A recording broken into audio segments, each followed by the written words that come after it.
بسم الله الرحمن الرحيم. السلام عليكم كسو dhawaada Safi channel oo aan kaga hadalno arrimo faa'iido u leh bulshadeena. Maanta waxaan ka hadlayaa oo aan rabaa inaan idin dareenkiina ku soo jeediyo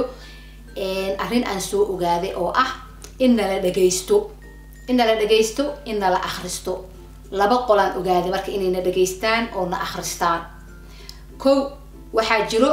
dad Soomaaliyeed oo dhalinyaro ah oo u shaqeeya dawladaha shisheeyaha ah iyo UN-ka aniga kuwa dawladaha shisheeyaha u shaqeeya ma arag wiil UN-ka u shaqeeya arkay oo shaqadiisa ay tahay inuu website-yada Soomaalida iyo YouTube-yada galo dhageysto akhristo comment-ka dadka ay ka dhahayaan uu soo qoro report ka sameeyo u gudbiyo qolyahaas. Marka reportada marka qolyahaas loo gudbiyo waxa ay ka sameyn doonaan iyo sida ay u isticmaali doonaan aqoon uma lihi warna kama hayo. laakiin waxaan rabaa inaan dareenkiina ku soo jeediyo in nala dhageysto nala akhristo fikradaheena iyo commentskeena iyo aqligeena la miisaamo marka taasi waa mid in website-ka iyo commentska lagu qoro la akhristo in YouTube-yada iyo commentska lagu qoro la akhristo dawlado shisheeye iyo UN-kaba ay u shaqaaleysteen dad Soomaaliyeed oo arrimahaas report uga sameeyo u gudbiya waa fact taas waa koob. laba waxaan notice gareeyay idinkana waa notice gareyseen dad badan oo idin kamid ah am sure inay notice gareeyeen in marka gurigaaga dhex joogtida sheekaysanaysa for example guriga fadhidaan waa sheekaysanaysaan qodob baa laga hadlayaa for example waxa laga hadlayaa holiday oo kala laga hadlayaa ama waxa laga hadlayaa ganacsi ama waxbarasho waxba laga hadlayaa topic laga hadlayaa topic-gaas marka Google-ko kale dadku dhageystaa YouTube-ka dadku dhageystaa marka topic-kii aad ka hadashay oo kale for example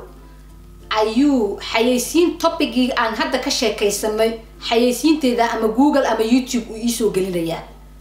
maxaa keenay waxay tahay because of marka hore aaladahan guriga noo yaala ayay dhageysan karaan marka codkaagay bigareynayaan for example waxa aad ka hadlaysid xayeysiin ku saabsan lagu soo gelinaa markiiba topic-ka ka hadal ama Google-ka gal ama YouTube-ka gal topic-kii aad guriga kaga sheekaysateen xayeysiin ku saabsan ayaad ugu tagaysaa Google hatta dukaan mar dukaamaan ka hadalna dukaan hebel dharkaas uu keenay dukaan hebel waxaas uu haya dukaankii aad ka sheekaynayseen dharkiisi iyo xayeysiintiisa YouTube feed-kaaga ama aad ka arkaysaa Google-ka aad ka arkaysaa marka maxay ahayd to waa la is dhageystaa am sure dad badan oo idin kamidana way og yihiin intaan ogeyno ogaada video-gan sabab kale aan hadda aan uga sii hadla ma jirto intaasaan ku soo koobaya macnaheedu inaan idin sheego in nala dhageysto oo wax kasta oo aan ku hadalno iyo wax kasta oo aan ka comment gareyno la asas gareeyo la report gareeyo la akhristo waxa lagu sameyn doonana I don't know. video intaasaan kaga baxayaa hadaad ka faa'iideysateen ama aad jeclaysateen comment gareeya subscribe gareeyana inta aad jeceshiina la share gareeya. wassalaamu calaykum waraxmatullaah.